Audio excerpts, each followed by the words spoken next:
Right, what is going on, everyone? Welcome back to the channel, and this week's video, I've just absolutely bottomed my camera out, but we are eating our final meal. On the screen you'll be seeing the pump shots from arm day. I'm just obviously, like I said, making my final meal. The eggs are on, you can hear them cooking. Also, somehow struggling to open my cream of rice, 150 going in. Got my 10 grams of dark chocolate here. But the reason I wanted to jump on now, just as I put this in, is because new flavour, a clear way to try the Black Panther flavour. It is blue raspberry. You know, if you've been here long enough, blue raspberry is one of my favourite flavours, especially for pre-workout. So I've never had it as a whey, so I decided to try that. Just had to flip over my eggs, but yeah, pump looking very good. Probably the best my pump has looked. My arms have looked up. The best an arm pump has been. What a session that was as well. 4 more weeks to go, so let's absolutely smash it. I'll catch you in just a sec after I've eaten this meal to take you through the clear way. Right, time for the taste test. Smells beautiful, looks beautiful. Cheers.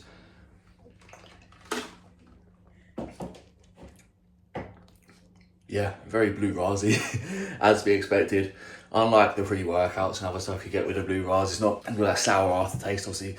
It doesn't have the active ingredients that the pre-workout does. It's just the whey protein. So I'm gonna get this down me, and I'll catch you tomorrow for legs. Fingers crossed that this quad holds up. It's feeling a lot better today, but I may just go in with the mind of doing more of a deload sort of session and just pump chase rather than load chase, just to be sure. But we'll see how it goes when I get there. Sit down. Shut up. Basically, you can tell it's leg day by the way that I sat down there on the screen. You'll be seeing some clips. Like I mentioned last week, I was play it by ear today. My quad is like the IT band, the tendon around the knee, that sort of area around the lateralis. It just felt, it's not painful, it's not sore, it's not hurting. It just feels really tight and really rigid, as if someone's pulling it from either end, and in the deeper stretch it feels like it's gonna snap. So that's how I felt going into today's session. Your legs, we do like to go hard and heavy, and I just had to really dial it back 50-60% max. But I warmed up, ham curls, I took PRs across the board in all my working sets. Then extensions, I took a PR in my working sets. But as I was warming up and getting heavier in the extensions, it felt almost as though my left leg wasn't firing as much as my right leg. Probably a safety and preventive measure subconsciously to not put too much stress on there. So that was already a sign. Loaded up the hack squat, naked machine, so no plates on the bar. Probably could have thought of a better word to describe that. It felt okay. Loaded up a couple plates, again felt okay, just a little tight. Put 3 plates on. I did a 5-second negative and sat in the hole for 5 seconds, and then did actually a 3-second concentric as well, so pure tempo, and it just wasn't right. So let me just put my arm down because my hands are going numb, my legs are numb, everything's just numb and hurting. But yeah, that wasn't a good sign. So what I just did, left 3 plates on there. I did 5 sets of 5 reps, 5 seconds down, 3-second pause, 3-second up. 1, 2, 3, 4, 5, 2, 3. Push out of the hole, stop, push out, and almost stagger it in 3 stages for each second, just to really put load through the tendon as well as through the muscle, just to really test if there's any particular part of the movement where it hurts, because it's good feedback analysis for injury and pain. But again, it just felt very stiff, rigid and tight, as if it was going to blow off the knee and rip and tear. But it obviously didn't. It wasn't painful, it just felt extremely tight. So I just binned it there, but then I had obviously a decision to make. I just thought, a decision now. Everyone was tagging in now to get ready to go. I had a decision to make. Do I continue or leave? I just decided I'm going to test it out. 3 plates on the pendulum squat. Again, 5-second negative, 3 seconds in the hole, feeling around my stability. No knee sleeves at this point, because I don't want anything to mask. I don't want any plasters on the wound. I need to see the severity of this if it is a problem. And then that was fine. And as you can see, again, I say fine, same thing as the hack squat, just a little bit eased off now. Maybe things are starting to warm up now, put some load on there. So I just had to test it without taking it too far. We're not putting 145 on this week. So 5-second negatives. And then you can see on my top set, I did, I'll show you the 4.5 plate. I also, that is sleeved because I felt safe to do so. I did a set of 12 with 3-second negatives and 3-second pauses in the hole, and a couple of concentric tempos, and then I just went up to slow changes of direction as I got through it, and I felt warmer and safer and comfortable doing the movement. So I did that with 4 plates, 80 kilos, and then I moved to 4.5, and you'll see that set there, very long set, but I am rambling a lot here, so it probably helped to have something to stimulate you while I talk all this nonsense, and basically just inform you of how I approach this potential injury, and to assess and make sure it's not an injury, and also not to be a dick and throw 7 plates on and go for it, because I wasn't ready.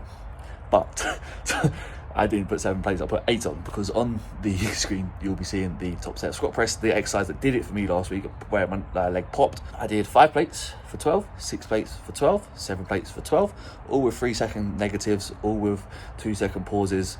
And for the 5 and 6 plates, I actually did 2-second concentrics as well. Instead of shooting back out, I like push out the majority of the way and just slow down the final bit of the rep, just to really test any pain thresholds. But this machine, I don't know if it was that I just finally warmed up around the tendon and it felt safe to go, or if this movement pattern, although it's the one that caused the injury, is just the one that's safest and doesn't feel any pain doing or any stretch doing.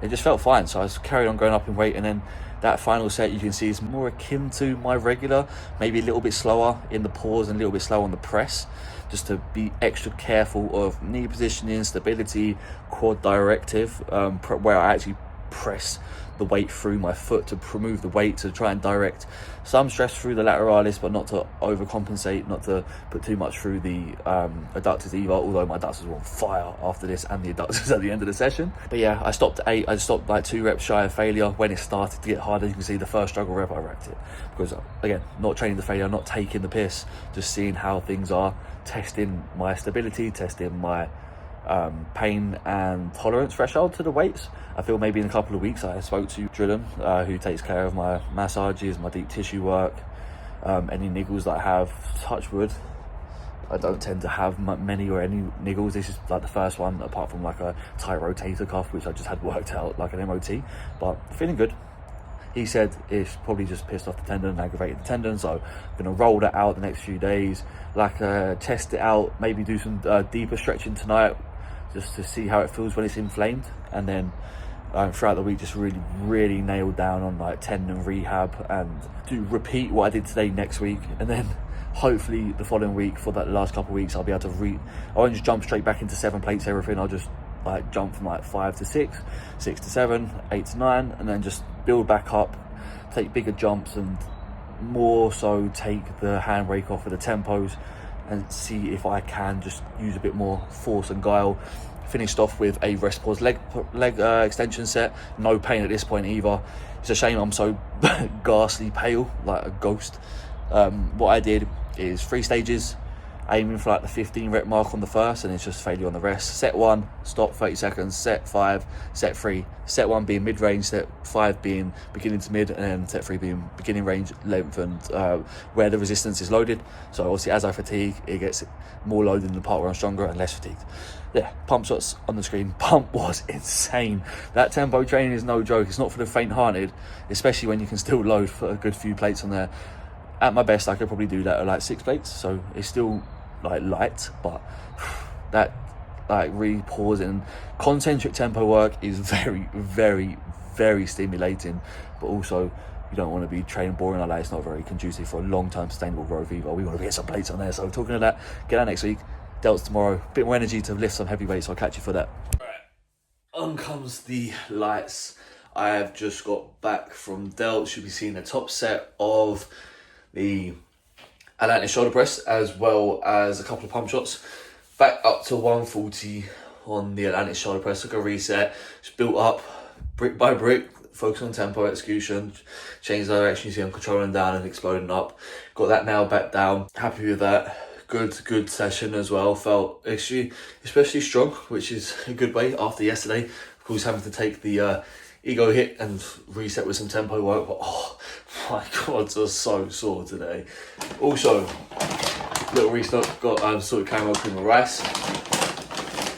Had to grab that from the gym because my order isn't coming till tomorrow, and I don't think I have enough for the rest of the day, if I'm honest, if I might find a meal. But talking of meals, on goes my meal 4, 220 beef mince, 95 jasmine rice, 25 avocado, and 20 grams of nuts mixed with cashews and peanuts. So yeah, beautiful. Excited to get it down me. I'm gonna put the rice on now. Rest day tomorrow, but I'm getting a trim. So when you see me on Thursday, I'll be all sharpened up. So catch you for that.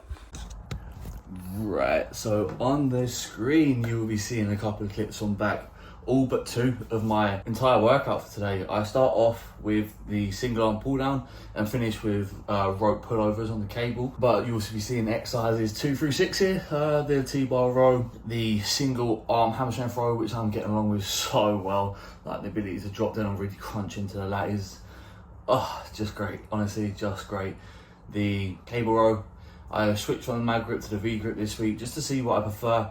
I prefer the mag grip. I may even try something else next week just to see what I prefer to do on the cable, but I'm enjoying that as a machine anyway.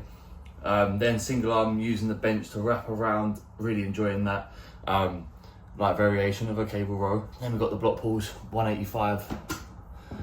Rice just popped for a set of 6, so up 1 rep from last week. Just switch to the side of jam over the honey. I think I just do prefer that, if I'm totally honest. And that will be meal 5, which is 250 grams of beef mince, cooked weight, 90 grams of raw weight jasmine rice, which is just popped. I'll put this on here. 100 grams of banana, 20 grams of nuts, which are cashew and peanuts, and also the 15 grams of jam. What I do is I'll put the 15 grams of jam in the bowl and then use the banana as, I will actually just scoop it with a spoon and put it on the banana, eat like that, so banana jam.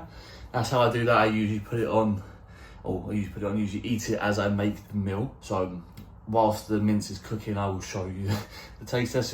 It's documented, but that's the meal in its entirety. The pump shots will follow the actual training footage, which I have only seen the back double. Happy with the back double, to be fair. What I'm finding I'm getting better at is driving from the start position and actually hitting it how I want to hit it on the first try, rather than hitting it, not knowing if I'm on my lats and then having to rejig. I find I'm getting better at just hitting it straight, flexing down, maybe just one just to really get my wrist behind my head to really flex out and stretch the lats as it goes, as the pose goes. And that's getting better.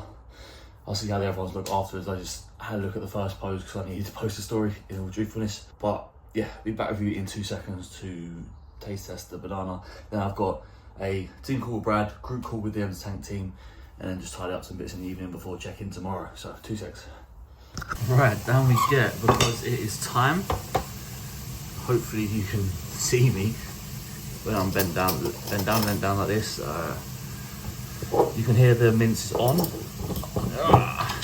we have. That smells so good.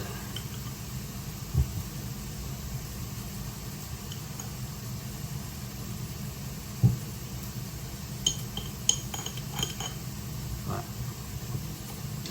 It needs that spoon. Okay. Right, it is ungodly bright, but there's the good stuff. 15 grams and 100 grams of banana. Then also the rest of my meal there. The nuts will already be consumed. Don't think about it that way. But yeah, that is that. Not long till check-in. Next time you see me, it will be that time. Right, I'm just in bed editing the vlog that you're seeing now. And I realised that yesterday I did not take you through the chest session. But first off, we weighed in at 108 kilos. 108 kg. On the screen you'll be seeing the check-in photos to show it. Definitely still holding some good condition, fitting up week upon week. You can notice it probably mostly in the shots like my most muscular and my side shots, that my frame up top is filling out. So shoulder to shoulder, I'm getting wider, more fullness and roundness in the delts. And then also obviously when I do my side shots, I'm turning shoulder to shoulder, my width and density from front to back is improving as well, where my chest is getting bigger and thicker. My upper back is one of my thicker body parts, and so the added fullness there is creating more of a to the physique, is the best way that I can describe it. But glutes, obviously where I'm holding the body fat, still a little bit of detail in the hamstrings, obviously nowhere near what it would be come the back end of prep. That's something to look forward to. But like abs midsection in a good spot, especially for what are we now, like in the 75 to 180, like 33 kilos up, which is funny. It's been a good 16 months. But yeah, let's move on to the chest workout, because we took the 70s for a spin. I gave the 70s a go before on the 10 or 15 degree incline, I can't remember. And then now I'm doing flat. First time with the flat, 3 reps. And then a back off with 60s for 12, which shows the strength is there. It's just getting used to the size of the 70s, because I had to try 3 times to get them up, funny enough, because every time I put them on the knee, the seat would like drop where I like bashed the thing, and like the dumbbells are so big they'd hit the rack, and it's just like being able to move the dumbbells. But then I got them on the knee, got 3 reps, backed off to the 60s, got 12. Let's see how far we can run them 60s up as a back off and get the 70s to a actual working weight. I feel like when I get to like the 5 rep mark, so maybe 2-3 weeks time, that's when it's really going to be my weight. Incline Smith, obviously before I took a nice little jump up previously, so I've found my rhythm with the Smith. We did 2 3/4 plates, so 2 20s and a 15 each side for a comfortable 6. I believe next week I'll take that up a little bit, see what I say 135, that's what it'd be if it was on a 3 bar, but we'll see as we get to like a 2.875 plates aside, close to the 3 plate mark, maybe even just give 3 plates a go, see how we go next week. But controlled down, nice little pause, change direction, controlled, and just blast out. Really getting that rhythm, that technique, and cueing well. Obviously, the final pressing movement, let me just sit myself up a little bit, being the gym leco press. So after my routine is my chest workout, pec deck, flat dumbbell press, incline Smith, then it's like a flat / incline, the prime press pin loaded. It is a flat press, but if you put it nice and low down, the final bit of the movement is arced up into like a very shallow incline. It's nice. And then I'm running up the gym leco now. Having it in the back end of the workout has been great for me, because it means I don't have to really hype up the load on it and get to a point where it gets so heavy in that beginning range because of the resistance profile of the machine. So being able to keep it on like a 2.5 plate is just comfortable, and obviously heavy enough to work the muscle in that fatigued end range state, because this is exercise 5 of the workout. And then obviously I do my machine dips after that, and then finished off with a bench supported decline fly. I probably won't be able to do this every week just because of how busy the gym will get, and the likelihood of me being able to get a set of cables being low, both sides, because I wanted to do it on the narrower one like this. So I'll get on this as and when I can, otherwise I'll use the, like last week, the Panetta machine. I just prefer the free loading, obviously the free movement path of the cables, being able to align it to myself dead on and spot on, and person specifically to my anatomy, biomechanics, all that funky stuff. The Panetta ones is really great as well. You can just like really push your chest up through it, as you saw on last week's video. And then some pump shots to show for it at a new highest body weight. So want to show how we look with a pump on, because the difference to the beginning of this clip when I was at my flattest, obviously fasted, there is a big difference, and the body really comes to life when I've got probably about 3.5 litres of water and 2 meals in me with something to work out carbs. Let's see what next week brings, shall we? This is going to wrap up the video. Hope you did enjoy. If you did, be sure to leave a like, subscribe to the channel if you haven't already. Hit the notification bell so you don't miss when we upload. We're closing in on the back end of the off season, so we've got a good like 4-5 weeks to make this really count. So these exciting weeks, we're going to hit all-time strength numbers apart from legs, and all-time biggest body weight. So stay tuned, click in, keep watching, and follow along the journey for that.